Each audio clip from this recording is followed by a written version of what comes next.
తేజస్వి యాదవ్ అద్భుతమైనటువంటి స్పీచ్తో అదరగొట్టాడు. రేవంత్ రెడ్డికి ఘాటైన సమాధానం చెప్పాడు.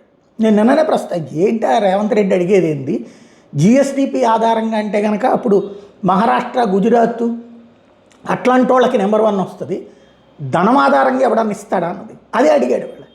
అంటే ధనికుడికి ఒక రకమైన ఓటు, పేదవాడికి ఒక రకమైన ఓటా ఇక్కడ? అంటే అంబానీ ఓటుకి 1,00,000 ఓట్లతో సమానం, పేదవాడి ఓటుకి సమానం లేదనే అన్నటువంటి పాయింట్. ఇది ఒకటి. అన్నిటికంటే కీలకమైన లాజిక్ అదే అన్నమాట. ఇప్పుడు వరదలు వస్తుంటాయి లేదా తుఫాన్లు వస్తుంటాయి, ఆ టైంలో జిఎస్డిపి మారుతూ ఉంటుంది. జిఎస్డిపి మారినప్పుడు అలా నియోజకవర్గాలు మార్చుకుందామా, సీట్లు తగ్గించుకుంటా పెంచుకుంటామా? ఇది ఒక మంచి పాయింట్ రైజ్ చేశారు.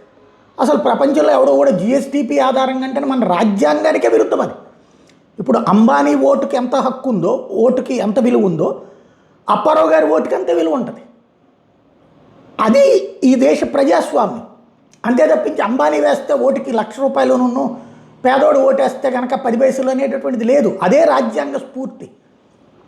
ఆ విషయాన్ని గుర్తు చేయడంతో పాటుగా మరొక కీలకమైనటువంటి పాయింట్ అదే, ఏదైతే ధనిక దేశం, ధనిక రాష్ట్రం అనేటటువంటిది రాజ్యాంగానికి విరుద్ధం కాదని ప్రశ్నించారు. ఇక్కడ ఇంకో పాయింట్ కూడా మనం యాడ్ చేసుకోవచ్చు.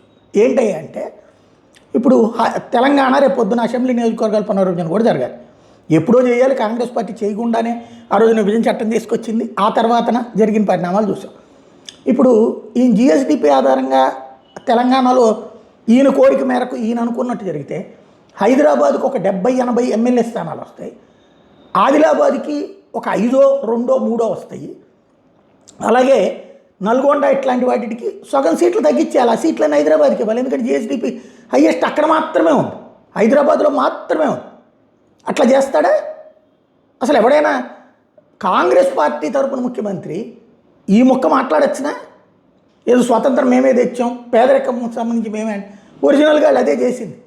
పేదలని మభ్యపెట్టి పెద్దవాడిని పెద్దోళ్ళని చేశారు అనడానికి సాక్ష్యం రేవంత్ అయ్యింది ఇక్కడ.